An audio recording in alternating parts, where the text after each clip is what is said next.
Number 4, the final one, was melody of poses. Or maybe it's medley of poses. Oh, it's a pose.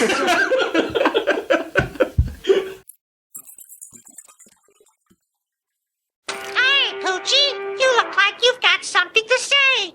Do you? Yes, I certainly do. I have to go now.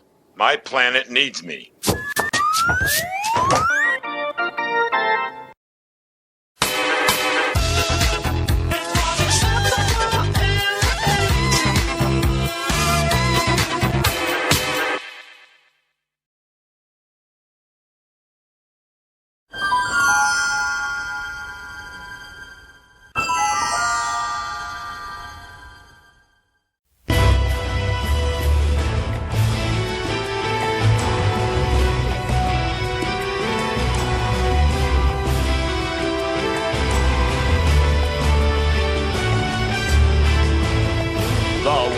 Wrestling Federation, what the world is watching.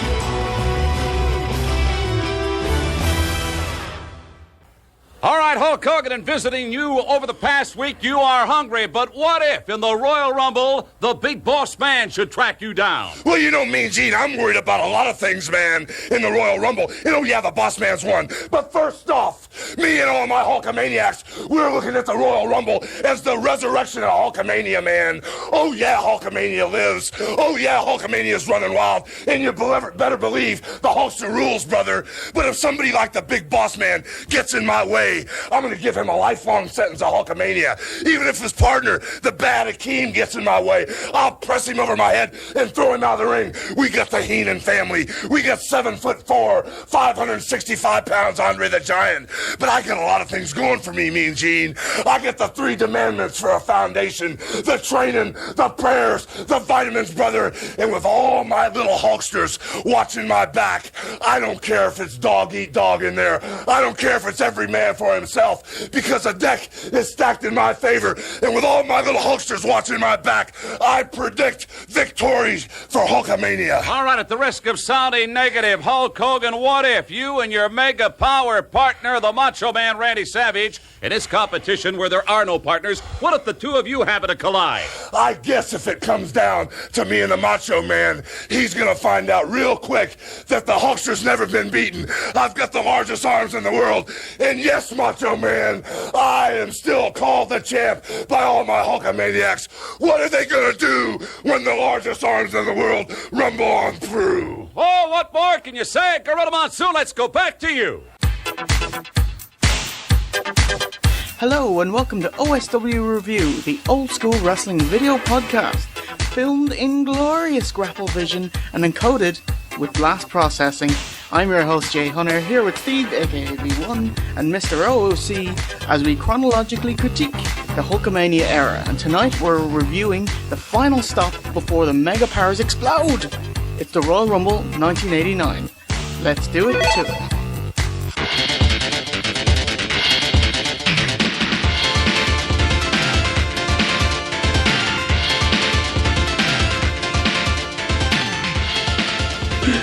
Did you notice that the Top Gun entrance was back because it was missing from last pay-per-view, and I was really pissed off with that. Do you know WWE don't actually own the music that goes with the Top Gun logo? Really? Yeah, yours is different than mine.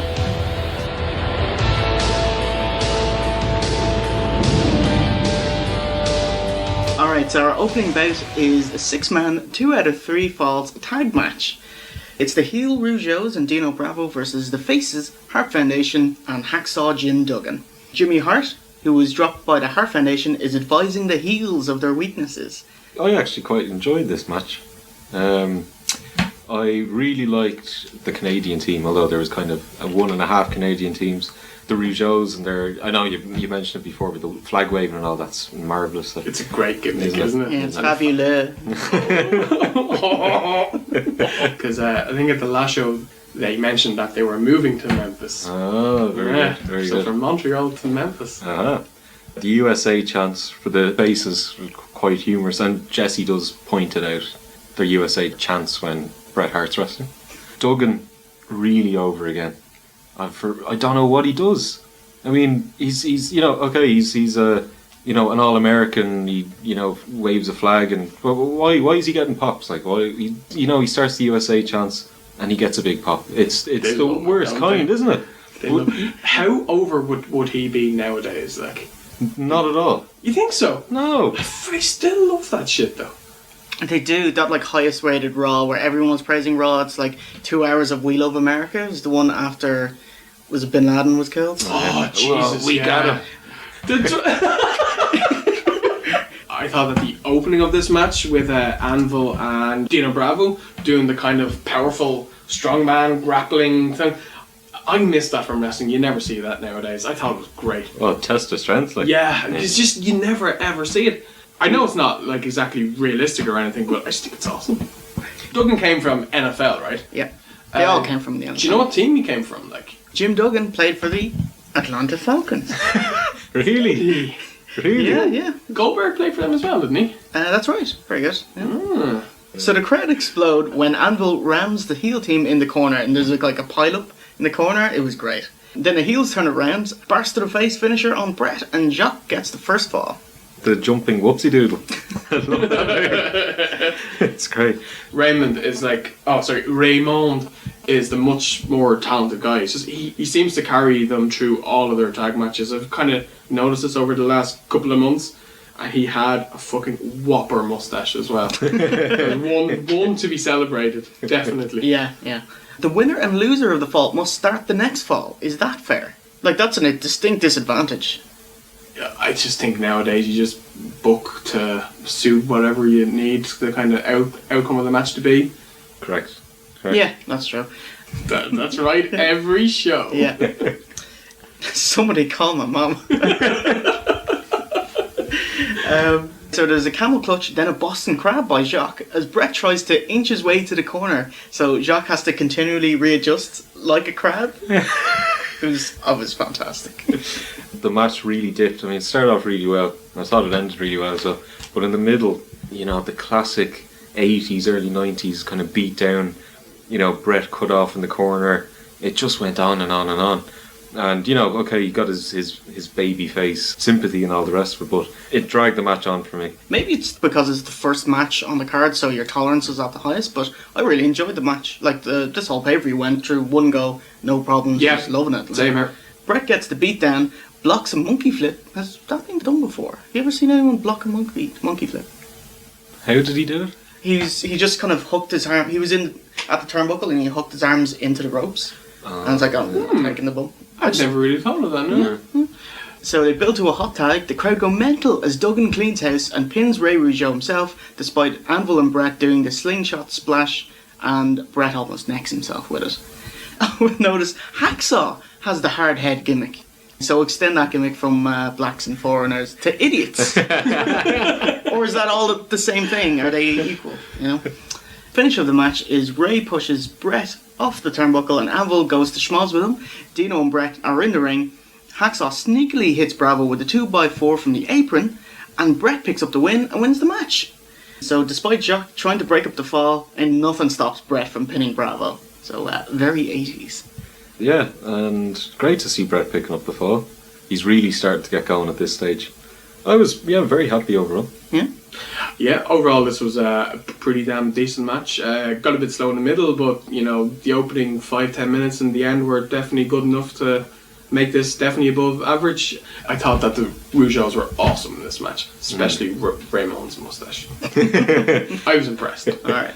Steve, I know that you're always banging on about Ventura, but I really, really started to appreciate him in this pay-per-view. He did great at the end, banging on about Brett and thing cheating, didn't he? Yeah. I thought it was really awesome. And he's the best commentator ever. Fuck this JR bullshit. I don't know. No, like I watched JR for most of his career. He's not the greatest of all time. No, but I mean, you can't compare play-by-play with a colour commentator. I know, really. I know. But I think, I preferred Lawler kind of, mid to late 90s. You mean 97? In 97. But I have to admit, that's the kind of style I love Ventura's doing. He's Lawler great, it's isn't he? fantastic. Yeah, definitely. Monsoon and Ventura had amazing chemistry, and it's like this is a shining example of a commentary done right. Yeah. But they make jokes and whatever, but it's all relative to the performers and enhance them. So it always brings up the heels and brings up the faces, so everyone gets over. So That's right. As a commentary team was a happening.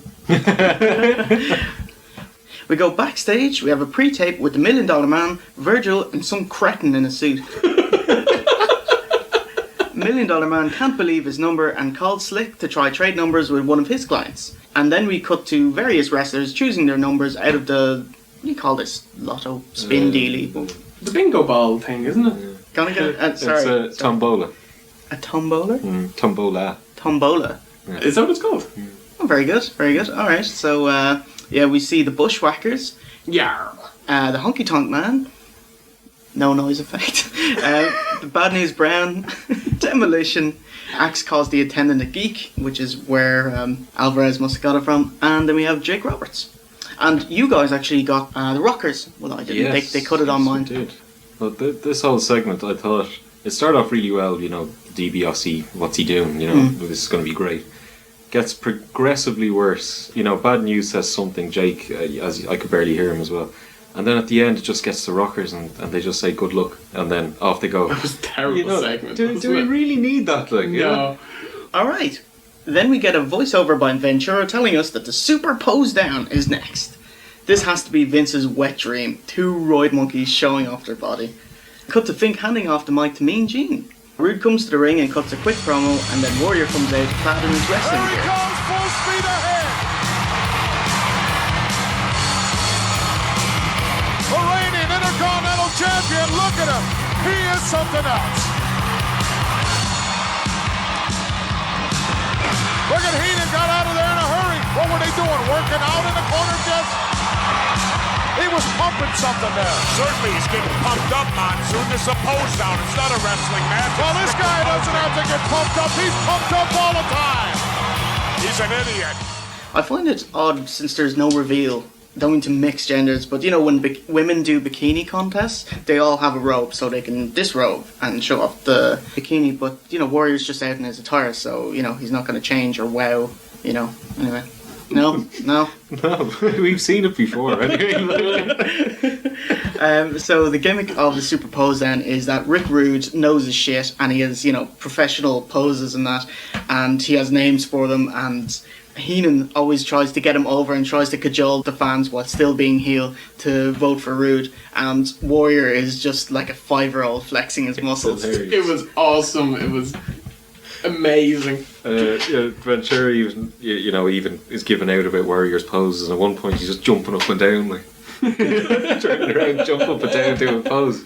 Fantastic. He was so great. I love Rude's promo prior to Warrior coming down, where it's like, okay, you know, I'm gonna show off my muscles and stuff, and I want to win this contest and prove that I'm a better bodybuilder. But he's like, no, I want to prove that I'm the sexiest man in the world. It's like, yeah, what a gimmick.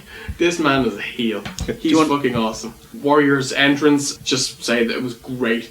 The crowd popped huge. It's just, this man, he's bursting with muscles and charisma. Like, he's great.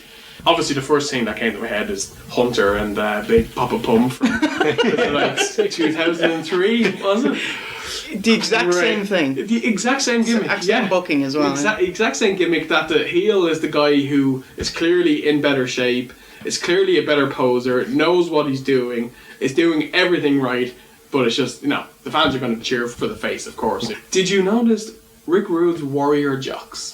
Yeah, Yeah, that was cool. great. Brilliant. Yeah. Just absolute money. Anyway, so we move on to pose number 1, which is the biceps pose. Rick Rude was pretty geek at this point. His biceps are nothing to jout about. He's ripped and everything, but Warrior comes out and it's like, holy crap, these things are huge. See the needle popping out of his arm. Like, it's just, oh my goodness. Heenan was awesome here as well when he was telling the fans that they needed to vote fairly and vote for the best and not your favourite. I thought that was awesome. Yeah, it's the same gimmick for all 4 poses. Between rounds, so Heenan pleads with the fans to be fair, and then between the second round, he oils up Rude's abs, and then between the second and the third round, he says he needs 15 minutes to repair. That was the best. Between the third and fourth pose, they do some final exercises. So, yeah, fantastic It styling. was really awesome. It was, I mean, one of the most homoerotic segments I think I've ever seen. You know, even like Gorilla and Ventura. Oh, look at the body on him, you know. Yeah. But Jesse was a bit over the top, wasn't he?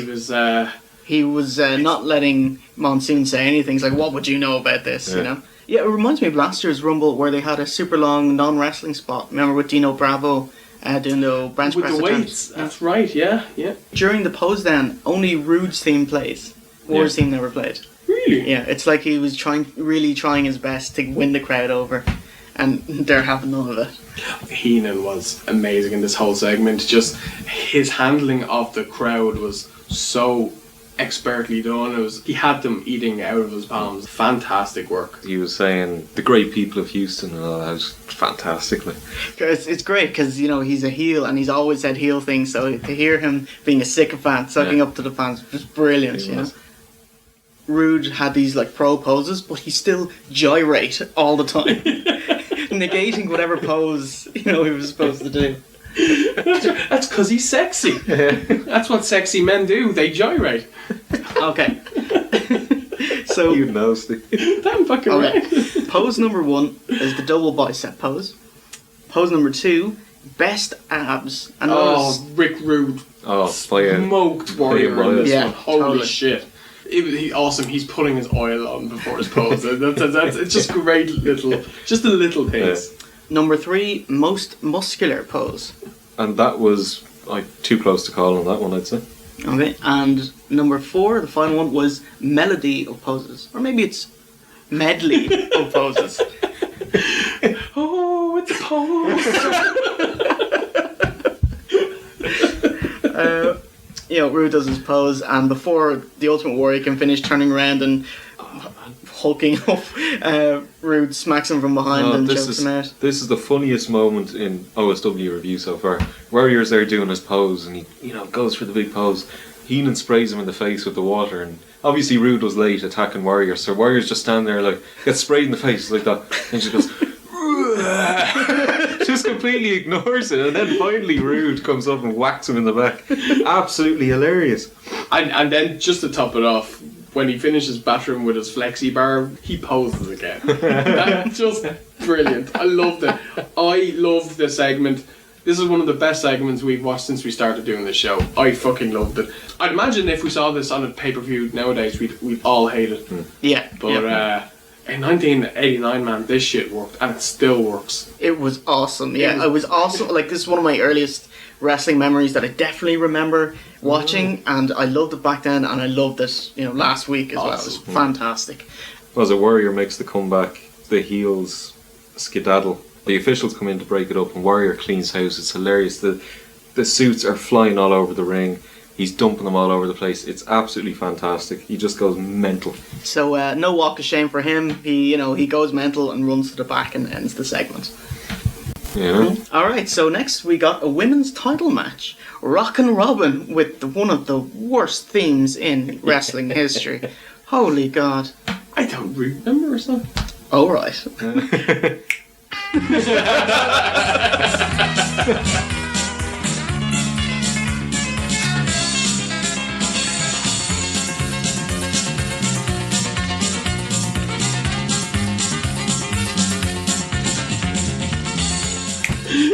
And we're back. Here, I'll actually... You're right, it was awful. Thank you.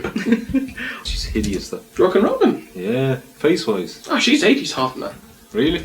Yeah, Was that hot back then? Yeah. Oh, in the 80s it was, yeah. Tell you who wasn't hot. The Terminator, Judy Martin. That's who wasn't hot. That's not her song. Was that her nickname, the Terminator? No, that's just what I call her because she doesn't sell. It sounds like Sam Houston would have made the song. Already in the ring is Judy Martin and Sherry Martel. What jobbers, Jesus. Judy Martin, holy crap. When's the last time we'd seen her? 2 years ago? Jesus Christ, she aged around 15 years into... Was she a Golden Girl, was she? Yes, oh, yeah, she was. Yeah. I think there's a certain age that... Now she's a gruesome granny, it's just terrifying. Did you ever watch that show, the Gruesome Grannies? You should Google that shit. What is it? It was like a Power Ranger rip-off, but four grannies in their 80s. Really? It was awesome. I loved it when I was fantastic. younger. Gruesome grannies. Alright. Sherry, dressed in 80s glam street attire, challenges the winner of the match and leaves and joins the commentary booth. Awkward silences ensue. It's interesting to hear Sherry and Ventura chat. I wouldn't agree with that. Hold on. Just let me give my point It was of not information. interesting. No. I'll tell you why it was interesting. As it was interesting to hear Sherry and Ventura chat, as it was Jesse who vouched for her and got her a job in the Fed. It's like Do they Sean. actually say that? Like? No, they don't. It's like Oh, if okay. Sean talked to Daniel Bryan or something. Right, you know? okay. I thought it's interesting. Martel, she might be excellent on the mic later in her career, but she died a death with these quips. Like, She was awful. She was just, come on. She's like, yeah. The whole time, that's all she was doing the whole match. She just kept repeating that. And, just terrible, man. Yeah, you're always banging on about how great she is on the mic. Yeah, she was fucking phenomenal with Sean. Yeah, and yeah. a everything. Warrior. There's a Warrior promo about 2 years from now. Yeah. And she's the fucking star of the show. Oh yeah, you're banging on about But that. not tonight she wasn't. Not tonight, no. She's like, I'm gonna be the next women's champion, and Monsoon quips, not sitting at the commentary booth, you're not. And she quips, get away from me. Some sharp wit there, isn't it? Keep Rapier. on Yeah, so this is a short nothing match. It's pretty awkward. After having given out about how Judy Martin looked older, I wrote one sentence and then went back out to giving how much she'd aged. It's like she's worse than John Cena. Like. Did you see the amazing Boston Crab that Rockin' Robin put on Judy Martin with the worst reversal of all time? You know in wrestling, you can kind of kick your legs and they flip forward. Well, Judy Martin didn't kick or move, and for some reason, Rockin' Robin just phantom bump. And Rockin' Robin's major canto. Rockin' Robin botched a fucking roll up. They do the Christian Orton spot on the top rope. You know, the Christian goes to do the fake splash and Orton fakes him out and catches him the second time. This is the last time you'll ever compare those two. Yeah, Jesus Christ. Except there was no RKO. She just hit the splash second. She had 3 moves in this match and she botched all 3. Still has a nice arse. Did you hear the pin drop when she came out and when she won the match? Oh. Like, does anyone know who she is? I might blame the theme for that, seriously. Were women on TV back then? They had a good stint, like 1986 era, and then just over the last year and a half, they've fallen off a cliff. And here we go, poking the head up again. Women's wrestlers from pretty much around the whole world were too busy wrestling in Tokyo in the 80s and 90s because all Japan's women was really big then, right? Yeah. After Rockin' Robin gets the win, the camera gets a close-up of her after the match. No bra. Yeah, very nice. Must be cold in the arena. Maybe she's got no heat. Very good. Cut to an interview with the Twin Towers. Akeem won't stop his impersonation of dancing. It's incredible. With his effeminate hand. He's like for 5 minutes. Like, There's a bit of he teapot looks in like he there. needs the toilet or Did you know something. what I have written down here? I think Akeem has Huntington's. Oh, that's Any so medics, awful. medicine jokes. Clearly Vince doesn't understand the meaning of the word twin. I'll just leave it at that. I think Oh, we can all vouch for that's that. Jesus Christ, like, Yeah. you know what I mean? Call them the Two Towers.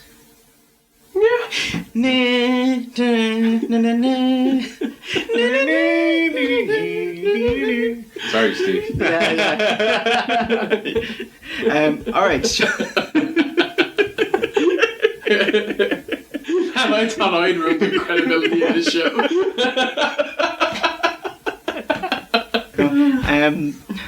Sean Mooney questions Akeem about himself and the $1 Million Man possibly switching numbers, and he fobs it off.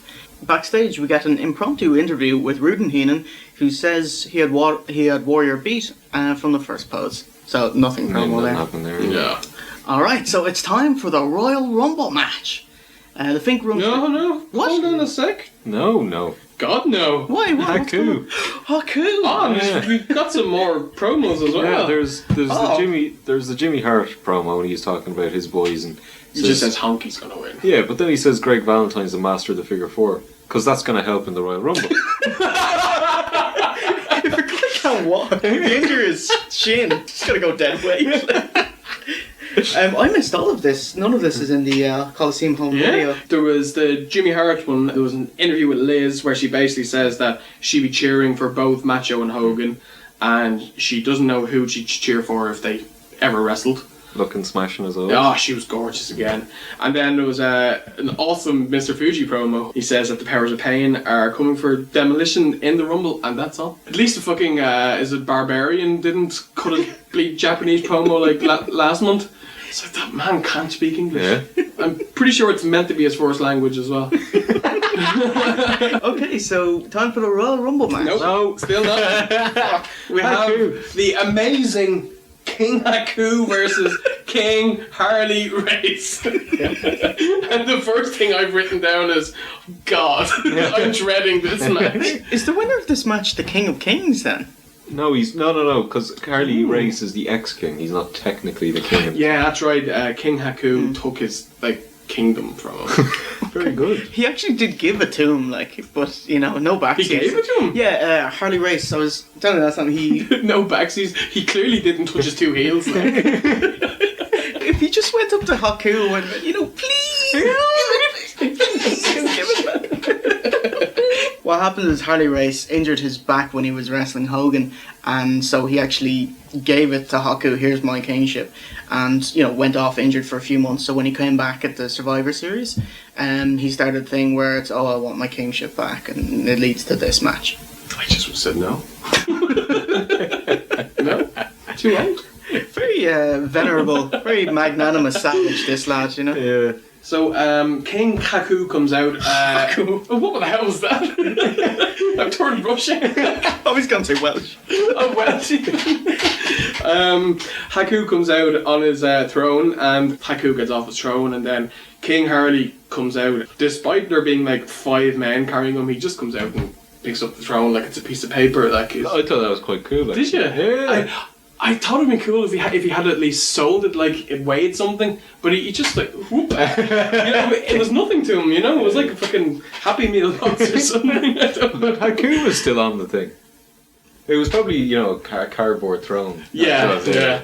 Haku came out and, the big ballyhoo and all that. To Jerry Lawler's music, and then Race came out, and sure, he's in the ring before the announcer had even finished saying his name. Has that guy got any charisma? He is devoid of it. He probably checked it in when he went to prison. He does wear those t-shirts well. Looks like a proper star. Yeah, I have very few notes here. I have nice pile driver by Race. I have that as well. After they have a headbutt contest, which of course the foreigner won. Excellent. Then the next line says, terrible fucking match. And Haku won with a kick.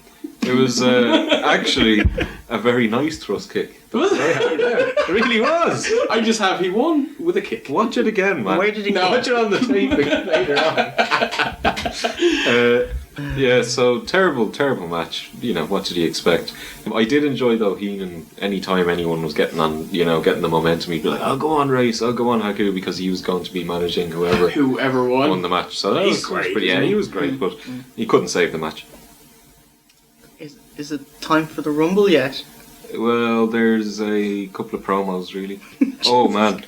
How long is that, roughly? 20 I'm minutes? going to say certainly 10, I'd say, from entrances to the bell. Fair enough. Decent promo by Brutus. He keeps on saying that his fists are his weapons and he breaks out the line strutting and cutting. I thought that was Is that great. the first time he's used it? I think so, because I definitely hadn't heard it, unless he's been using it on TV or something, Horrendous one from Valentine. Jeez, talk about no charisma again. Yeah, Valentine's promo. He said something about Mary hair. Did he? What was that all about? No, I didn't catch it, man.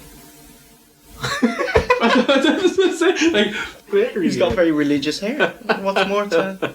But there was no forethought or no editing these promos, because Brutus is talking about he doesn't need to use the scissors, he's going to use his fists as weapons, and then Valentine says, I don't need scissors, I'm going to use my fist as weapons. You didn't see that one, did you? And then It's like it was scripted ahead of time. Like. Oh. And then LOD 89 then have their their little promo. Powers of Pain do their promo, and it's just heavy breathing. Did you see that one? I exactly had that written. It was like the famous Heidenreich and what's his face? Michael Cole. No, Snitsky promo. Oh yeah. It's just Rumble 05, maybe? is I hate coffins. I hate coffins too. But I like you, John. I like Eugene. It was pretty much that, except it was a Japanese bloke. I couldn't hear a fucking word he said except for Ryo Rumbara and breathing in the background. It was also it's like real. It's just because you never see this stuff in this day and age. You know, everything nowadays is so generic. It's just like everyone says the same thing because it's the same person writing the shit. Like, I just loved how it was different. Finish off the stuff about the promos. There's more. There was a shitty Big John Studd promo. He said nothing of worth. Hate him. There was a pretty good Mr. Perfect promo. He looks so young. He looks remarkably like Dolph Ziggler. Sorry, Dolph Ziggler looks remarkably like him. 1989, a brand new year, and Mr. Perfect is declaring this the year of perfection. And I could think of no other way to prove to the wrestling world, all over the world, that I am Mr. Perfect, the Royal Rumble. 30 of the World Wrestling Federation superstars could all be in the ring at the same time. And you've got tall men, and you've got short men, and you've got perfect-sized men. So what I'm going to do is tip the big man over, throw the little man out, and Mr. Perfect will stand and remain the #1 man in the World Wrestling Federation. See, I have no friends. I'm not looking for any friends. And when it's all said and done, Mr. Perfect is where it's at. So whether you like it or don't like it, it's the way it is. And then Macho promo without Liz. I just made the point, why is the champion in the match? It makes no sense. Yeah, that's one of my bugbears, alright. Yeah, of course it was a great promo. They're all great, but just why is the champion in the match? Well, this is before the Royal Rumble match meant anything. There's nothing on the line. This is the second one, right? Yeah. Yeah. There's nothing on 90. I think it's 92 with Ric Flair. No, that was for the title. He won the title. Yeah, but that's the first time there was something on the line. Oh, yeah. At the The Rumble. 93 Yokozuna Man, won. I don't like all these spoilers. No, well, you can cut it out, but 93 Yokozuna won and... How would you not know this? Ignorance. I've been keeping off the internet. 93, man! The golden year! Another Ted DiBiase promo. He says with his money he can be as lucky as he wants to be. That was a pretty good promo. Andre and the Brainbusters. Another good promo by Andre. And Arn Anderson, he's a good promo man as well. And Arn Anderson. Sean Moody, if you want to win the Rumble, you got to be a loner. You got to go right for the juggler. All people, 30 men, just 30 numbers. That's the way we're going to view them. 30 men, 30 numbers. He comes across like he's real. You know what I mean? Like it's not like he's playing a character or something. But that's right. In real life, he's the biggest mark in the business. That's right. Yeah, that's right. Yeah. So it stands to reason, doesn't it? Yeah, that is a point about wrestling. I have to say, like, in 80s wrestling here, Hogan, Savage, Warrior, I don't know, everyone on the roster, bar maybe Red Rooster, do any of them take shit? None of them take any shit from anyone. You might get beaten up, but they don't take any shit. They're all serious dudes, you know. No, they don't really back down, unless maybe Honky, I guess, but more with the comedic ones. But in general, everyone on the roster, they're serious blokes and they're here for a reason, you know. And the managers take the part of the cowards. Yeah. So they don't have to. Exactly. That's a brilliant point, actually. Same with the 90s. If you look at Austin Rock or Triple H or Mankind, they don't take shit from anyone. But, like, I was just, like, looking at The Miz. Is he like the biggest heel on Raw? And he's a joke. You know, you can't take him seriously from the way he looks. He's like immaculate, clean shave, and his faux hawk, and his stupid face, and his like. But why can't they change his character? Stop trying to make him a fucking tough guy and turn him into. But that's right. One week, modern day douchebag. He's battering people. Next week he's a coward. Yeah. So it's like a lot of modern day wrestlers. They act tough. But these guys from the 80s, guys from the 90s, they are tough. Yeah. But that's because they were probably on the indie circuit when they were getting the shit kicked out of them and they made them tough. Yeah. You know? Anyway, this is just a serious problem that you can't invest emotionally in them because you don't take them seriously because you can see they're a character. Yeah, you know, there's only a few guys in modern wrestling who I'm sure no one would mess around with Jack Swagger because he'd break them up. Sure he did, yeah. I'm sure Dolph Ziggler wouldn't get messed around with it either. And there's not many others. Another bag of coke promo from Hogan.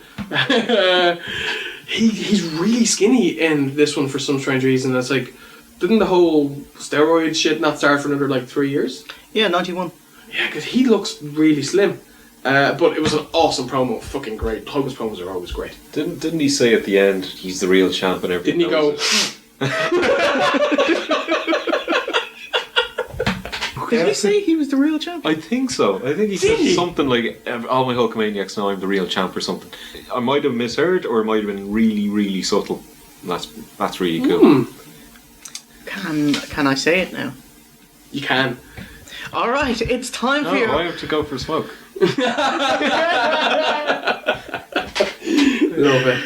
Cut.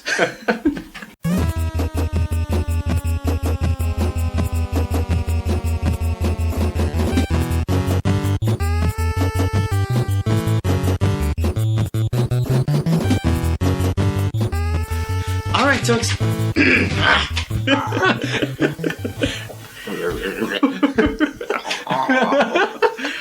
Bang.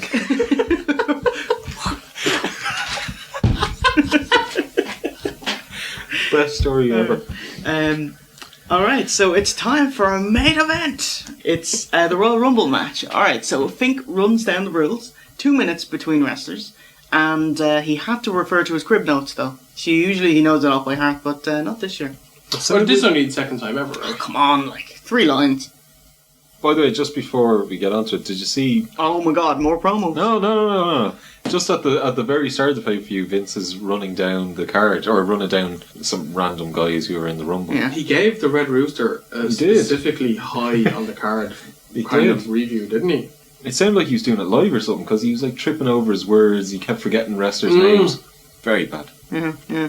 Rooster. Bit of a ham and egger. Number 1 entrance is one half of the tag team champions, Demolition Axe. Maybe they were going alphabetically. Number 2, confirming that wrestling is indeed a work, the other half of the tag team champions, Demolition Smash. I love, how often do we see this in wrestling? Very often, actually. The Hardys did it, right? Yeah. Eddie and Benoit. These I'm sure Owen and Brett have done it. Too Cool did it. Rumble 2000. First and second? Oh, not first and second. It's or just kind of one after the other. Yeah, but I thought this was a great idea. This was original at the time. Yeah. So I was like, that was a nice surprise. These guys are heel at this point, right? No, they turn face. Sorry, it's the Powers of Pain that are heel, right? But it was a great idea. 2 lads. I like you, Warlord. I like you, Barbarian. Don't like coffins. I like Jay. That's Heidenreich. Oh yeah. Yep. For those who didn't know, we went to American Wrestling Rampage. Yeah, and a bit of a moment with Heidenreich. He was like, "Yeah, come." He gave me a free autograph and picture and stuff, and I was like, "Yeah." And his hotel key. He's like, "Come back after the show, I'll get a picture of me in me tights." You know? Or you in his tights.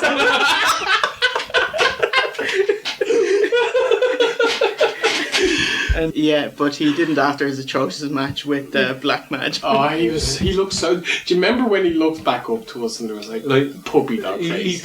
He was thinking, these lads have got to give me some love. There was no love. No, there was probably even less love than for Joey E. No way. I think that was an affront. That was awesome. I turned my back to him. No. Go back to UTV with Dino. What I do like is that the Demolition, they do conform to the every man for himself rule. I thought that, and then I really liked the idea they came in, and then I hated it because pair of idiots. Why not just stand there? Because bide your time, conserve your energy. Next guy comes in, batter him, throw him out, and so on and so on and so on. Yeah. I think that they didn't do that because this is like the second Royal Rumble, so they're getting the idea of every man for himself over, and Demolition aren't wise enough from having done enough Rumbles to actually do that. You don't need to be very wise. Faces aren't wise in wrestling. Do you know Axe has glitter in his hair? Does he? He didn't. What hair? Baby's a half vampire. Number 3. Holy shit! It's Andre. Marked out huge Brilliant. for that. Demolition give him a double clothesline and Andre goes down. That was easy. Double axe handle smashes from Axe and Smash. How do you guys want to do this? Because to be honest, there weren't many spots in this. No, there wasn't at all. I thought Andre coming in third was fantastic. Really good way to kick things off. The only thing is, it was quite strange putting him in with so few people because he had to do a lot more work. You know, he couldn't take breaks because the two lads, he was fighting them off. When more people came in, it was the same story. Then again, though, not many of his moves involve him having to stray too far from the corner of the ropes. That's true, but even then he was gassed. You know? Yeah, that's true. Broke out a lot of bear hugs. We'll definitely see that throughout the match. So yeah, number 4 is Perfect, still in his AWA gear. He's no singlet. Yeah. He just looks like kind of Johnny Average in his jocks, doesn't he? He just Smashes first out. Andre eliminates him. Debut of rugged Ronnie Garvin. He looked fucking awful. he did. Was he not supposed to be like one of the sexiest men in wrestling or something? That's what I heard, no? That's like Isn't rugged by definition not sexy though? It's very manly. Handsome, like but Yeah, but that's not sexy. Though. No. It's quite different. I suppose it's like Valentine being the heartbreaker, like having the heartbreaker. You're not breaking anyway. break a few mirrors. or if he's going out on a few blind dates, just definitely be heartbroken then. Like, you go in, you see this cretin. Bollocks. Yeah, so Ronnie Garvin here, he's in from the NWA. He was feuding with Flair. I could never take him seriously. My bro Greg hated him because he used to call him Rubbish Ronnie Garbage. Hey! So it's like a schoolyard talk from 1989. 80s insult, isn't it? Smacks the that's awesome. Did you guys hear fucking Monsoon talking about how tired Axe is? No. Hold on a minute. 1 minute, 2, 3 fucking minutes he's been in the match. Oh, Axe must be so tired.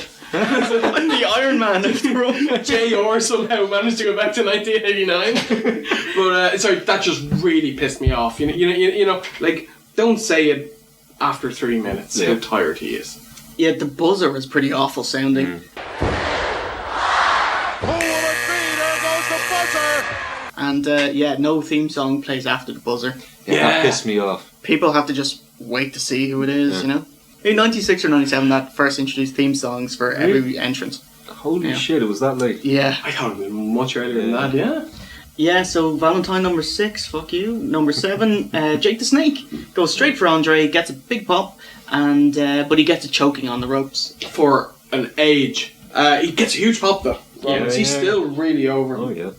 As you said earlier, the wrestlers work around Andre. Like, they're doing things that mean Andre doesn't have to move much. Like, his arm's being held back, and so he could selling body parts, long choke spots, and I'm gonna stamp on your neck and, have my arm over the rope or the turnbuckle for a while, How it worked though, yeah. I thought he was great. John's Perfect was selling like crazy. Bumping his arse. Oh man, especially for Andre. Bumping like a boss. I love that. That's a great thing. Number 8 was Outlaw Ron Bass. Monsoon calls him Baldy, which is pretty mean coming from Monsoon. That insult is a happening, isn't it? It's really something. It's because he got his hair cut by Beaver. Big Beaver. Yeah. Andre absolutely jobs out the Snake by chucking him out without any offense. Couldn't believe it. Yeah, it was like, holy crap. What's going on here? Number 9 is Shawn Michaels. He had some serious pop. Yeah. From the women, like. He wouldn't be getting that from the women these days. No. He'd be getting it from the sailors.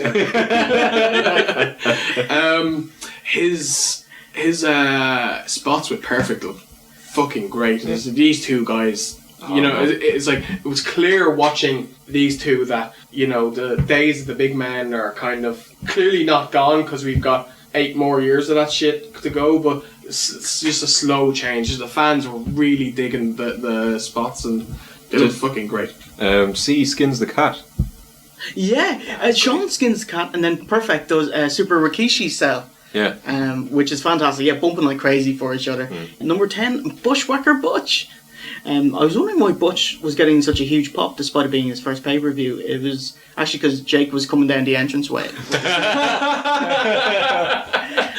Oh, Jesus. So he takes the snake out and Andre bails, eliminating himself, a method Kane would use a decade later. I fucking hate that spot. But why did Andre go over the rope to get away from the snake? Because he was like so crippled with fear that he couldn't think straight or something. Right, I okay, don't know. whatever, he's an idiot. Yeah, either way, it makes him look like a stupid person. Yeah, yeah, exactly. Yeah, the Bushwhackers, they're actually known as the sheep herders back in the Midwest. And they were like killer heels. They used like barbed wire and they wrapped that around a New Zealand flag and killed people with it. Like. Holy shit. And, were these guys popular? Because I remember as a child, I loved these guys. I had t-shirts and myself and John used to walk around like this all day. Like, Finisher was great as well. I can't even remember the battering ram. Oh, yeah! That was amazing. That was awesome. See, foreigners. Great. You used the hard head. Yeah, WWF have enough heels, so here you go. Face-licking baby faces. I noticed that they generally had heel versus face and not heel and face. They kept the divide, you know. So 11's Honky, 12 Tito Santana. He goes straight for Perfect. Yeah, he gets a big pop for it as well. This guy was over. I think he sucks. I know. I've been watching him and he gets a big pop and commentary tried to get him over, but I'm just watching him going, you fucking suck. Martel was a star, man. Yeah, man. Oh my god, I think I just had like a fucking mini stroke. I thought you were turning a bit Mexican. I thought this guy sucked. Yeah, I don't see anything in him. No. 13 is Bad News. His crowd reaction was bad news. Jesus Christ. I think initial pop and then death. Ew, bad news. Yeah. I thought he got decent heat. Considering the push he's been getting, it's bad news for... I sure he didn't cut a promo saying, I don't care about the Rumble. Probably. Yeah, so who would have thought it? Sean's selling for a long period of time, and it's Marty, number 14. Oh, my boy. Another big pop. The Rockers double team Baldy and eliminate him. Did you see that Marty no-sells Flair, gives him a dig, but Marty and Sean are in the middle of their double dropkick spot to knock out Ron Bass, and he just kind of looks at him and then just does a double dropkick anyway. It's very good. Awesome. It's shit like that got him sacked, right? Like, just no-selling and smiling through spots? Or is it being a massive cunt, like? No, like druggy, wasn't he? Just serious. He just couldn't get it. But so Sean. That's true. And he didn't get as big as Pops, I think, like when they split up. Right. You know. Oh man, he got a huge pop back in '93. For the IC title win. Yeah, man, huge. Fair enough. Number 15, it's Macho, the undisputed WWF champion who pegs it down to the ring and unloads on Bad News' face, still in his head, handkerchief and glasses. He's awesome. Yeah, he is. Number 16 is Arn Anderson as Macho eliminates Valentine. He hits an absolutely beautiful double A spine buster. It's so much better than Hunter's version. Like, it's absolutely gorgeous. Yeah. Arn Anderson, black tights, red knee pads, white boots. Is that like the ugliest combination of wrestling gear ever? He looks horrendous. Like, he's definitely a wrestler from the NWA. I wasn't sitting there. It's like, look at Shawn Michaels and his, like, beaming luminous jocks with the little flaps and whatever, you know? Oh, we couldn't have Arn Anderson come out being a little fucking Nancy boy. You know what I mean? His gimmick is that he's a man. I'm going to kick your ass. So I wear black and ugly. I dress in the dark. Like, what's the cheapest one on sale? I'll buy that. A bit of showmanship. You're in the WWF now, you know? Number 17, proving that wrestling's at work, Tully Blanchard. Tully follows up with a Kevin Nash elbow squash. Brainbusters try real hard to get Marty out, and eventually do. That's a rarity. But not before he's hanging on the ropes with his feet. He's hanging on the top rope. Love that. Love that. I thought it looked exceptionally fake. Yeah, it still looked pretty cool though. I enjoyed it as well. It's Marty Jannetty, man. Yeah. By the way, you can cut this if you want, but I just found out this week that, do you remember in the '94 Rumble where Taker, the casket match, and Taker goes off? Goes back to his home planet. My planet needs me. That was Marty Jannetty. In the casket? No, on the ropes. That was dressed up as the Undertaker. When he gets to the top. I'm not. He just hangs there until the end of the pay-per-view and everything goes home. He gets up there and he's like, "All right, boss man." No, not because he's dead. Because of the hanging thing. The boo. Okay. I'm a heel now. But that's post Hogan era, so yes, that's fine. Excellent. Speaking of which, number 18 is the Hulkster, who jobs out perfect straight away. First thing I thought, how many is he gonna throw out? How many was it? Oh, I'll tell you at the end. We'll tally it. I kept the tally. You kept score? Yeah. Nice. Bad News turns the tide on Hogan and tries to eliminate him with the help of the other heels. Macho does see, but he doesn't come to Hogan's aid, opting to try eliminate Bushwhacker Butch instead. That's great. Never mind, Hogan outpowers everyone and escapes. Obviously, he was booked like a fucking star, but I actually thought that his pop wasn't as big as Macho's, I have to say now. Number 19 is Bushwhacker Luke. The Mega Powers turn their attention to Bad News. There's never a snifter of them engaging each other. And it's at this point I realise that Macho's jocks say Macho Man on them, and not Mega Powers. And he's not wearing red and yellow, he's wearing orange. This is Macho Man colours, not Mega Powers colours. Interesting. They probably should have saved that for the next show. I suppose it. Oh, spoiler! There is a next show. I don't know if any of you got it, but I was looking at the Bushwhackers and I was just going, man, I bet you the Briscoes loved these guys when they were younger. I just see these guys and think the Briscoes.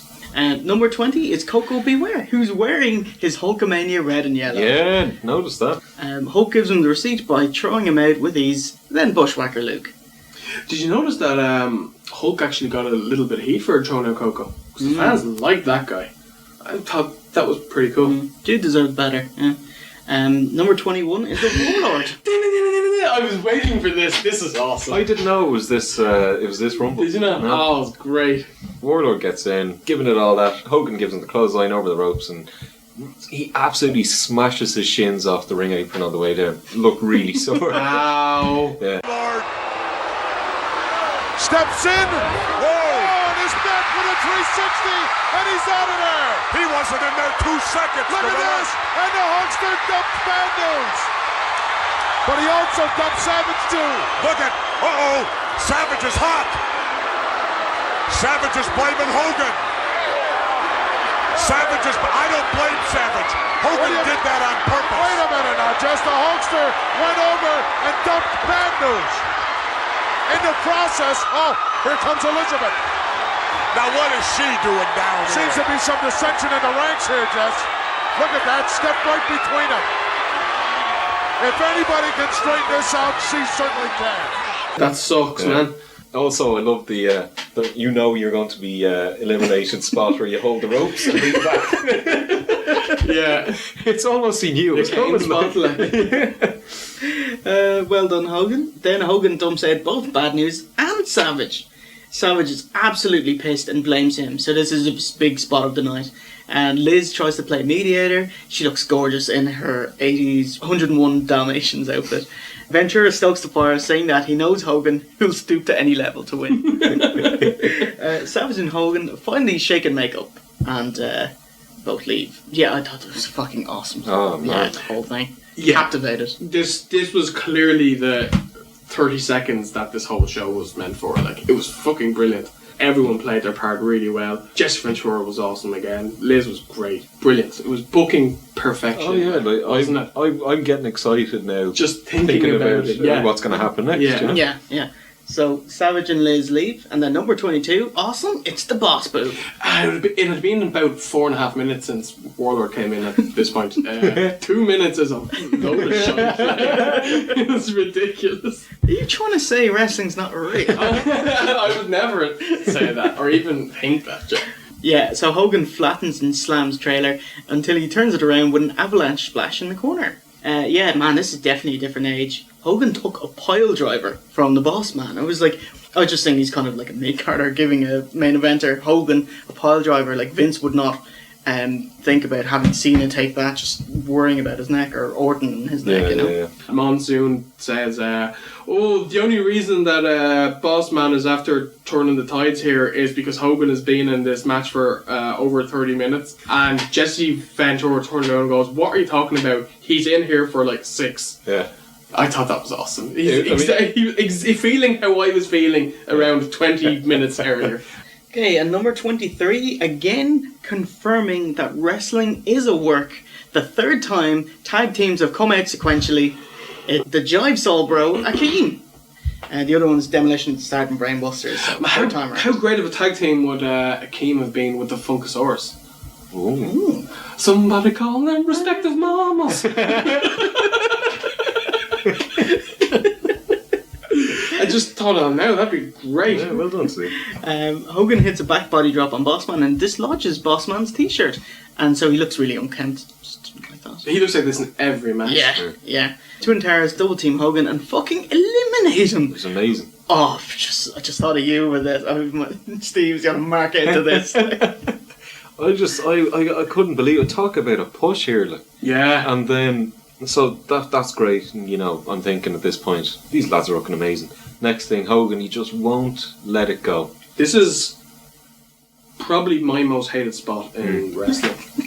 I have this written down. Steve is going to come out about this? Yes! So what happens? It is. I'm sorry, rules are...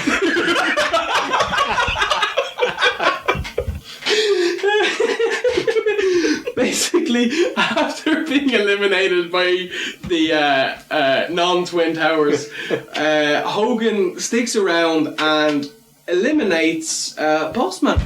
And I'm sorry, Was that allowed? It pisses me off. He's out of the fucking match. Yeah. The referee should go tell Bossman, it's grand, go on back in. Like it doesn't count. But this still happens nowadays. I know. To back up your points. It does my tits in, I'm sorry lads, I can't stand it. So say if the last two guys in the ring were Akeem and Bossman, right? Just so happened to be Hogan comes running out at the end, eliminates both of them. Who wins the Rumble?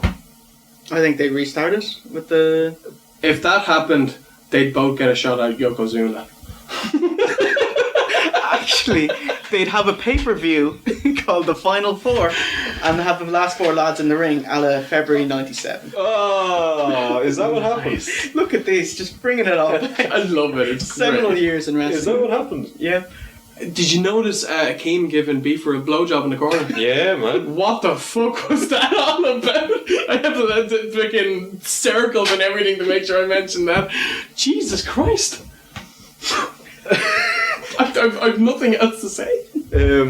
Who was that he's giving the blowjob to? Beaver. Number 24, Bruce Beefcake. Yeah, but then he looked like he was fisting him as well at one point. He was like... and Beaver was like... yeah, man. What was that? 25 is the Red Rooster. Oh, and well. I loved it. His attire was entirely red, so that made sense. He just gets battered. The only guy on the roster that takes shit. Yeah. This lad. Number 26 is Barbarian. Man, I was just like, Ed Leslie, Red Rooster, Barbarian, fuck. The quality in the Rumble has gone down. That's what I have here as well. As soon as Hogan's gone, there's no star power until number 30. Yeah. So, like, there was only one time in this pay-per-view that I was like, oh, come on. Yeah. And it was actually the last 10 minutes of the Rumble. I was like, that's never happened before. It's crazy, isn't it? Yep. Number 27, Big John Studd. Jesus, WrestleMania 2 called. Yeah. He makes a beeline for Akeem. Beaver tries to help him out, but Stud tells him to fuck off. It's really funny because Big John Stud's beating on Hakeem. Beaver comes over trying to, I'll help you beat him up, and he's like, fuck off. It's like, Chaz when they go to him backstage, and there's like the allegations that he's beating his wife, and there's a lot of wrestlers kind of beat him up, and he just kind of no-sells it, just kind of shakes it off and gives a face. Fuck off. It's my fucking wife. This is like cut to Jeff Jarrett and his wife beating Kimmy Good wrestling. I love it. Yeah, it's the business. Number 28 is Hercules. It's like, fuck's sake, are there any... He comes out and he actually does nothing. Like, I don't have any spots written for him. He didn't do a spot. Just blends into the back. Yeah, he is a jobber. So, are there any decent wrestlers left? And then Gorilla goes and spoils the surprise, telling us, when we see the $1 Million Man. Yeah. Thanks. Number 29, Rick Martel. Hey, he's back. And no girls in cars playing. You know there wasn't. He was really over. He looked like a star as well. He did nothing of note, but I know he got a good pop, looked good, was clearly moving up the card. Good stuff. I love this guy. Thought he was great. Yes, he is a model. Number 30, it's DiBiase. Oh man, I'm marking out. It's like, finally, geez, he got a big star in here. Then Monsignor says he's surprised the Rooster hasn't been eliminated yet. It's like, that must do wonders for his morale when he watches the tape back. He definitely doesn't have a feather in his cap, anyway. Don't take him on.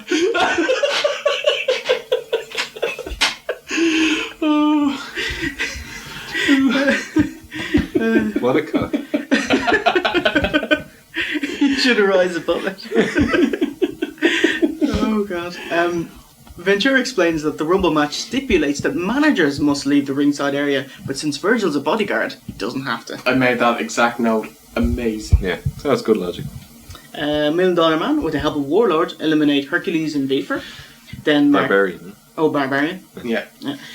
Martel gets beaten up by Warlord? Akeem. Do you want to run this down? Here, actually, what does your rundown finish for us? Yeah. Basically, Ted DiBiase is telling Akeem what to do. Something backfires, and Stud eliminates Akeem. His car, which then leaves us with DiBiase and Big John Stud. DiBiase tries to buy off John Stud so he can win the Rumble, that was great. but it doesn't work. He gets battered and eliminated, and Stud then wins the Rumble and batters Virgil after the match. But what an anticlimax the end was. Yeah, the first 2/3 of this Rumble were great, but then the second Hogan went out. Yeah. Fell off a cliff, yeah. Didn't it? Even the very end where Stud batters DiBiase, picks him up and throws him out. There's no build up to it whatsoever. Yeah. You can't even appreciate our pop for throwing out DiBiase, the last guy, because Virgil gets immediately in the ring, and they have a schmoz which lasts at least a minute, so the crowd are dead. Yeah. And Big John Stud sucks. Yeah. So, yeah, fuck you. Damn it, I'm so angry. Like, I know this match means nothing, but why did $1 Million Man win this one? Yeah, I mean, if at the time, I would have bet any money that the $1 Million Man was going to win the Rumble. Yeah. I mean, it was the right thing to do, and then this guy wins it. I mean, I thought the Red Rooster was going to win. We didn't have a cock up. but then at the end, Stud He definitely rules the roost. Stud is just standing there at the end. You're going to stab me. Punk. Stud is standing there at the end, just puts his arm in the air. Finally, his music comes on, and it's just nobody gives a crap. Like, you know, I'd be willing to lay money down that most people would not call him a stud. He's not that handsome. He's not a stud, but maybe is that his surname then? Maybe he's not claiming to be a stud. Big, like. His confirmation name is John. I'm trying to give him the benefit of the doubt here, man. He won this Rumble. Imagine if this cunt went to WrestleMania and took on Savage. Jesus. Yeah, so we cut backstage as Mean Gene chats to Macho Man about the Mega Powers, as although he's annoyed, he says the Mega Powers will continue, and he also exclaims that he's the world champion and should have been king of the Royal Rumble. Maybe he'll be the Summer Survivor of WrestleMania. Soul Summer Survivor. By the way, Savage's promo was fantastic at the end. He's being so sarcastic. He's like, "Oh, the Mega Powers will go on and on and on and on and on," but you can't buy a word. You know, you can't take a word of it to the bank. Yeah, why not? The roost. Yeah, he's absolutely fantastic. It's really the tension is building in this. Yeah. It was a great promo. There was a lot of good promos in this show. And so to close the show, Ventura and Monsoon recapped the show results, which was lovely, and they hawked the WrestleMania 5 videotape release date and the commemorative watches. Didn't see that. No, it's fantastic. Ventura says that Monsoon will buy 10 tapes so he can get 10 watches and have them up and down both arms. And so at the end, we get John Studd's theme plays, which is actually Hacksaw Jim Duggan's theme, without the hoe at the start. Really? Theme, yeah. And plays us out to Nitro Stills of the pay-per-view and Star Wipe. And we're out. And we're out.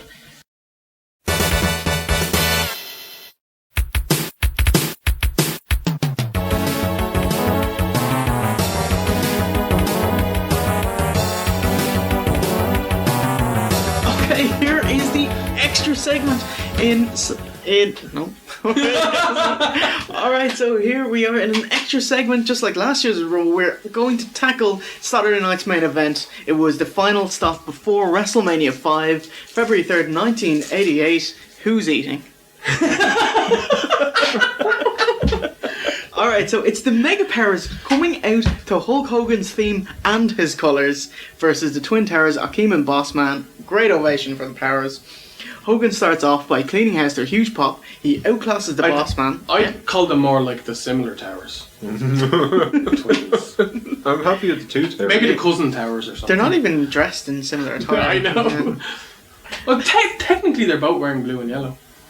Where's Bossman's yellow? He's a yellow stripe. Does he? Oh, Doesn't right. There you go. Yeah, fair enough. Alright. Similar towers it is. God, you'd never guess I didn't watch this, would you? Okay. Hogan cleans house, throws out the Bossman, throws out Akeem. Macho is only in it a little bit at the start.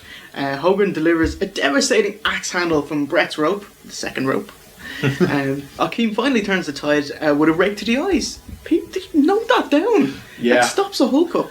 Bossman pile drives Hogan, goes back and forth with Macho, spending most of the time on the apron. He's just really working the crowd and he gets a kick in there when he can. But it's really kind of Hogan stealing the limelight here. So there was a terrible spinebuster by the Bossman and Hogan. And I was like, I'm sure Arn Anderson did one earlier in the night, but it was like they barely touched, they barely coalesced. It's like Hogan did the work himself and Hogan jumping himself.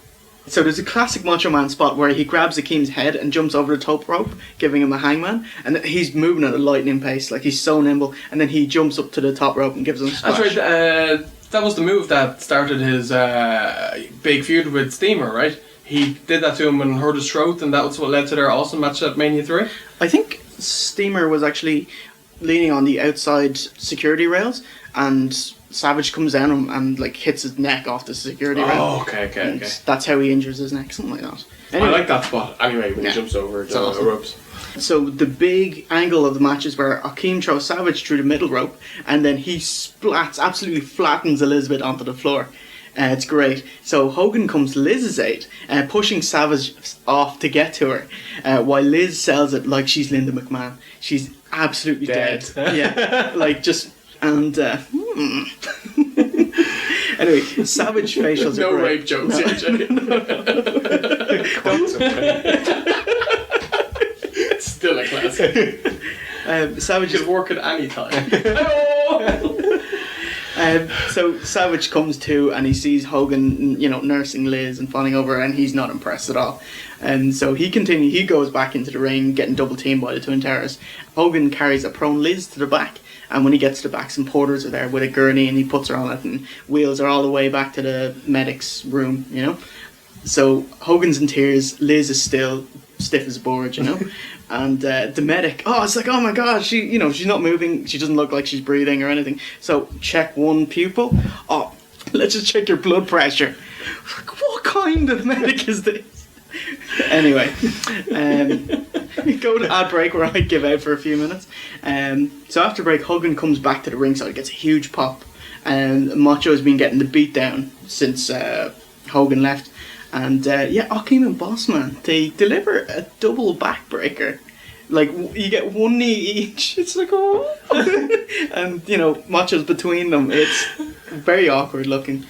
I imagine it was a spot, but it looks like a fuck up. It's like, because both Twin Towers are knocking lumps out of Savage, and then they both run to hit off the ropes, and Akeem just falls through the ropes. Awesome. And so that turns the tide for Macho, who clears the ring of both the lads, and and Hogan's like, oh, tag me, and he goes up to him, smacks him in the face. Nice. It's like, and starts giving out to him. And so, he leaves the ring, leaves Hogan to it. Hogan gets in the ring, starts he starts wrestling with the Twin Towers. So Macho's getting booed as he leaves the ringside area, and then he kind of has a think, and he comes back while giving out to Hogan and grabs his belt and then leaves. So it's like, oh yes. Is this WWF/E's like greatest ever feud? I don't mean in terms of money or anything, just creatively. Is this their peak in '89? Yeah. Can you think of one other, Steve? Because when Hogan left, Macho was the number one. Like, he outdrew Hogan more than Hogan drew. That's awesome. Before he left, and Hogan came back, and he's now outdrawing Savage. So it's like, yeah, geez, you got these huge titans, and they're coming together with this 1 year build. So, yeah. And I know it drew money and all that, but Vince and Stone Cold. Maybe, you know what? Probably. The only thing is that you never really got a payoff to it because, you could never have a good match or anything. So this was a protracted 3 years kind of stage as well. But, that made their company. Yeah, you might be right. Yeah. So you'll love this. Your favourite spot of it. Although Hogan is left by himself, getting beat up by the Twin Towers, of course he makes his comeback and wins the match. It's like, thanks. Cheers. Well done. Only a real American. So Macho couldn't do it. And he outsmarts the heels as well, as they handcuff each other, and and he goes back to check on Liz. So we cut backstage to Macho Man giving out to Liz. It was great, saying that I'm the champion, I'm number one, what's going on? Liz has regained consciousness, she's selling her tummy. My tummy. Awesome. So anyway, back from the dead. So Hogan gets backstage as well. The two of them get in each other's grill, start pointing at you, don't fucking touch me, all that stuff. And Macho just says he feels like he's number 3 in the Mega Powers. Hogan never asked for a title shot because I'd beat you. And then he just kind of goes off screen, and so he doesn't exist anymore until he runs back in and smashes Hogan over the head with the belt and starts beating him up. And Liz is like, gets up and don't beat him up, whatever. And he turns around and throws her on the ground. Awesome. Great. And so he goes to beat up Hogan, and then Ed Leslie comes in and tries to break it up, and his pants slightly more cut than ever. And they get some officials to try, get Macho off him, and Pat Patterson's there. And Macho eventually leaves. And then that's the end with huge angle. So the TV afterwards, Hogan issues a challenge for Macho's WWF title, which Macho eventually accepts. And then Macho would show like clips and stills of pictures of Hogan and Liz out of context, saying, "Oh, you lusted after her, you giant pervert, you." And Hogan would spoil the fun by saying, "Oh, this is what really happened," that kind of thing. So anyway, the big question leading up is whose corner Liz will be in for WrestleMania 5. Will it be in the face's corner or her man's corner, the heel? So, but she said, "Oh, I'll be neither. I'll be both. I'll be neutral." And that's it. All right. That was an awesome bit. It was amazing. One of the best things I've ever watched.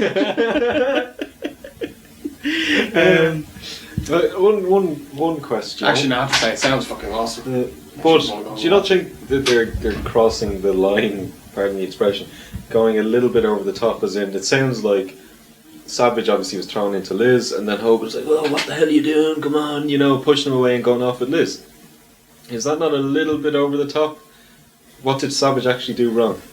Oh, well, he actually did nothing wrong. He was just concerned about Liz, and Savage is just kind of a bit delusional. He'll say, what the fuck, she's my woman, I'll take care of her. Stay away from my woman. Which is probably something he said to everyone an hour before the show started. And is Hogan... It sounds like Hogan's almost being a little bit cowardly here. He goes off into the back with Liz, leaving obviously Macho to fight the battle. Why did Macho just run off out the back with Liz? Yeah, it's a fair point. Yeah, Hogan was just like, "Oh, my concern for Liz is better than I can just beat these lads when I come back. Don't worry about it." It seems to me like Hogan has come across like a bit of a heel in this. I know he's portrayed as the face, but he's just acting a bit of a cunt. I think this is what makes the best storylines, where you can see both sides of of both people's arguments. Yeah. So yeah, fantastic. 1 year in the making. The next up is the big one, WrestleMania 5. The Mega Powers explode! All the feuds finally culminate. So on the card, Demolition versus Powers of Pain and Fuji, got Jake versus Andre, Rude versus Warrior for the IC title, and of course, Hogan versus Macho for the WWF title. That's a good card, man. That is a good card. Superstar. I'm actually looking forward to watching this now. Do you want me to take down your excitement? Yes. 4 hours. I know. I think it's mine was like 3 hours and 40 or something. So from the Trump Plaza again, it's another 4-hour affair. So for me, Jay Hunter, signing out, it's Mr. OC. Yeah. And V1. Rapper. You stay classy, internet. Fucking trolls. Leave that. Nice. Anyway, yeah. I am going to watch that. Actually, that sounds good. Good. The main event? Yeah, it does. Actually, I actually want to watch before I watch main. You have it here if you want it. No, it's in my car. That'll do.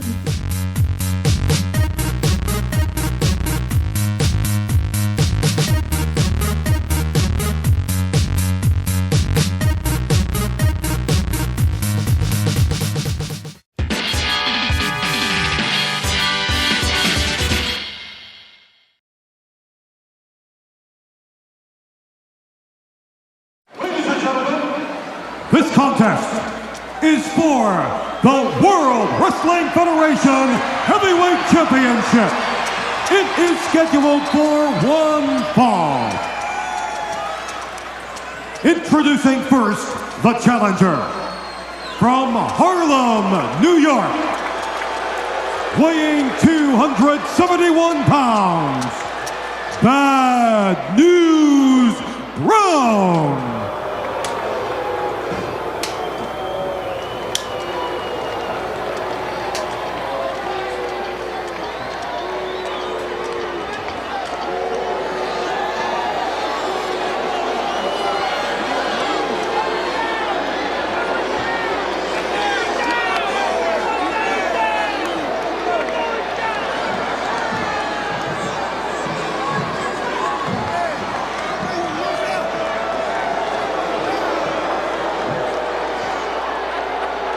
And his opponent, to be led towards the ring by his manager, the First Lady of Wrestling, Elizabeth, from Sarasota, Florida, weighing 239 pounds.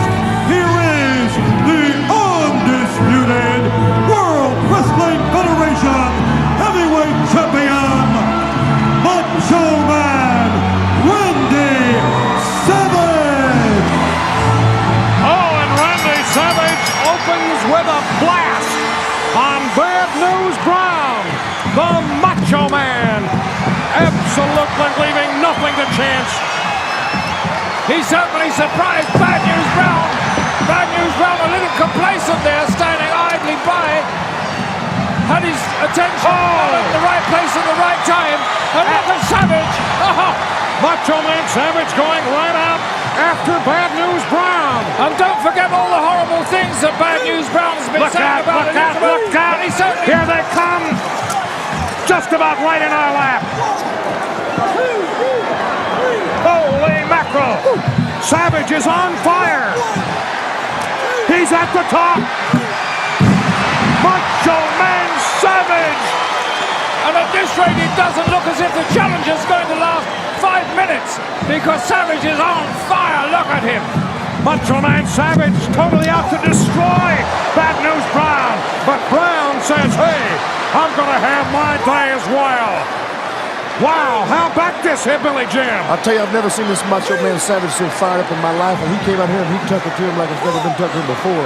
But this Bad News Brown is still... And there's Elizabeth. Oh, she's gorgeous. Bless her heart.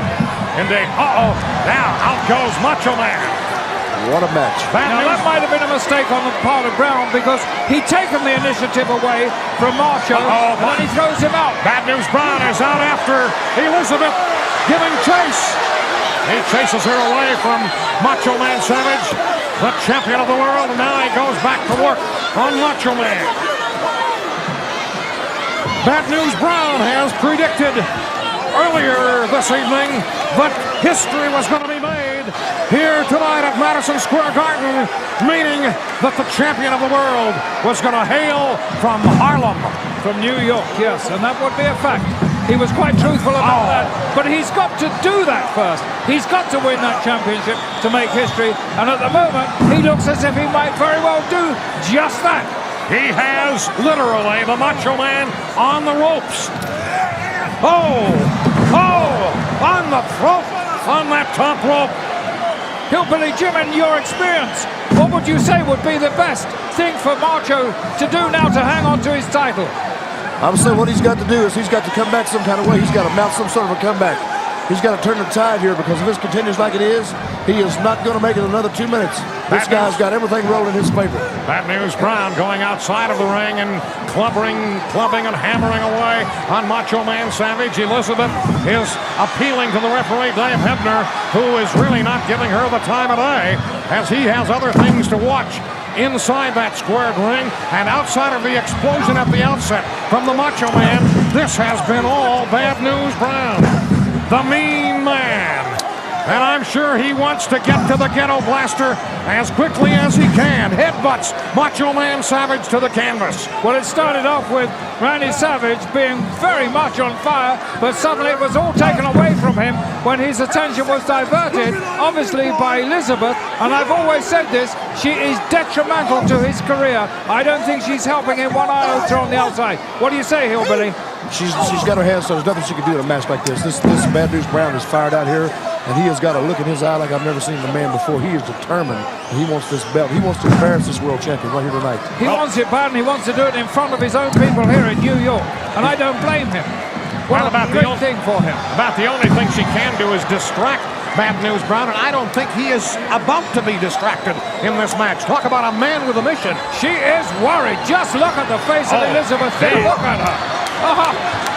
Encouraging her man. And now he does fire back with lefts and rights.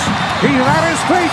Comes charging across with an elbow smash and then takes a boot to the midsection from Bad News Brown, a man who takes no prisoners and shows no mercy. And I'll tell you something, there wasn't a great deal behind those blows from the champion there against Bad News Brown. He's had a lot of the strength knocked out of him here in the beginning, and it looks like Brown is going to really take it to the champion. He weathered the storm in the first few minutes, and now it's been all Bad News Brown. The hardest Rockin' Harlem, as he calls himself. And he says, hey, try and stop me. And right now he is going out after Macho Man Savage. And look at that, he positioned himself between Elizabeth and Macho Man. There's nothing Elizabeth can do. What is he doing now? Oh, he's throwing him over the barrier. I can't believe it. I can't believe that either. Actually into the crowd. And now Elizabeth is over and trying to help out. And Dave Hebner has refused to put the count on him. And this is a championship match, and quite rightly so. Look at this! Bad News Brown. He's going in Elizabeth's direction. And Elizabeth is just running. Elizabeth coming this way, and Brown is right after her. Going right behind us. Well, I can't believe that. What is he? And now referee Dave Hebner hoping to achieve?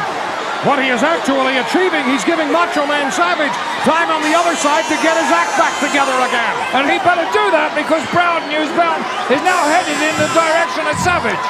He better pull himself together. Have you ever seen anybody this vicious, guys? I've never seen anyone this vicious. No. You talk about industrial strength bad. Hey, that is Bad News Brown, and he's trying to line up Macho Man for the post. Elizabeth, what he's going to do? A reversal here. Macho Man turns the tables on Bad News Brown, and now it's Brown on the deck. And he hit that corner post hard. That is solid, cold steel. A king of the streets, a street barbarian, rolls back into the ring. Macho Man trying to recover on the far side. Catches Brown with a boot. Macho Man needs more time. He comes after his man. Knees him in the back. And Brown was stunned by that collision with the ring post on the outside, and now he's paying for it on the inside. A whip. Uh-oh, Macho Man telegraphed that. I'm surprised the champion putting his head down then. Really surprised. He must still be a little foggy himself upstairs. What do you say, Hillbilly? That's a bad mistake. It's late this match, I'll tell you right now, because these guys are about to run out of gas. This Randy Savage is on the ropes. Wait, what's this? Wait. There's instinct for you. There's Macho. There's Savvy by Macho Man Savage. And for a moment it looked like Bad News. Hey!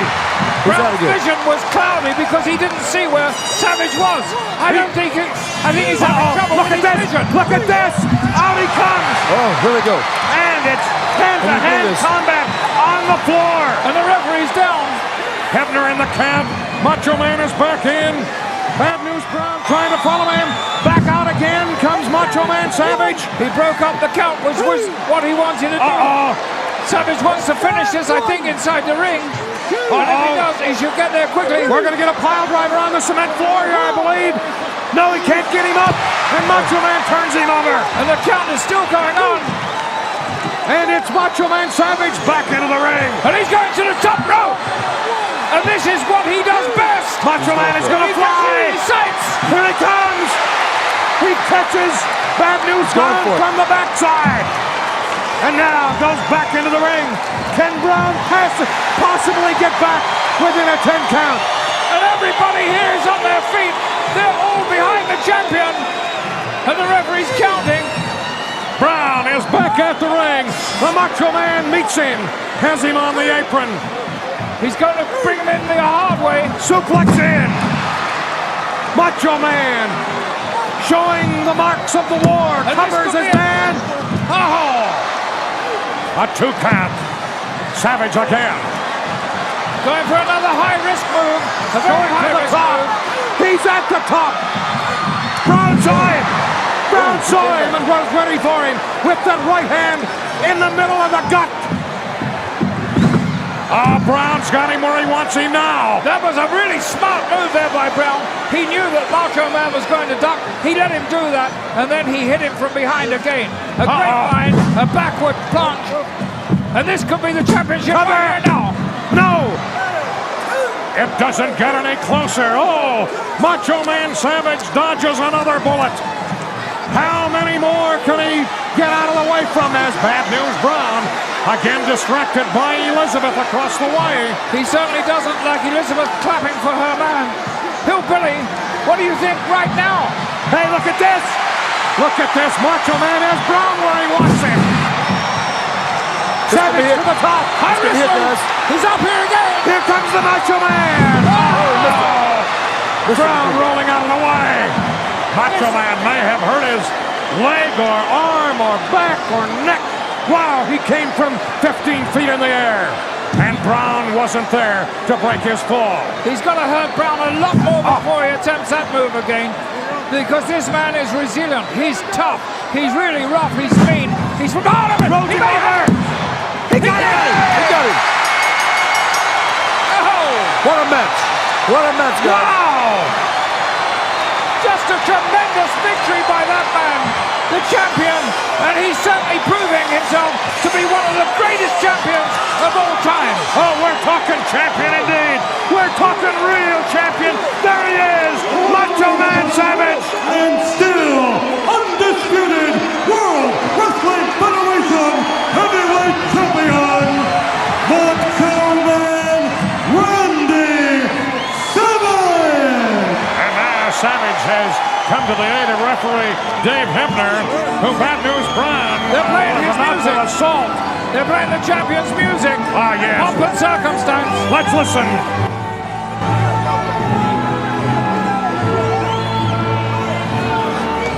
There he is, and there she is. 23,000 strong here, and they haven't left the arena. They want to see the champion put that belt back around his waist. Ah, yes, the consummate champion, Wendy Macho Man Savage, and there the First Lady of Wrestling, Elizabeth. And the Macho Man is going to lift up on his shoulder again. He's holding her there. How sweet it is! And I don't know whether that is a sign of something, but there was a lovely smile on Elizabeth's face there. Oh, yeah. As Randy hoisted her up aloft. And this crowd stands as one. Uh-oh! Here comes Bad News Brown back in. However, Macho Man Savage sees him. However, Brown clubs him with a blast to the head. And now a disposal can. And look at this. Now he's going for Elizabeth. Oh, no. Sure, he's not This going to can't hit over be. that garbage. This can't be.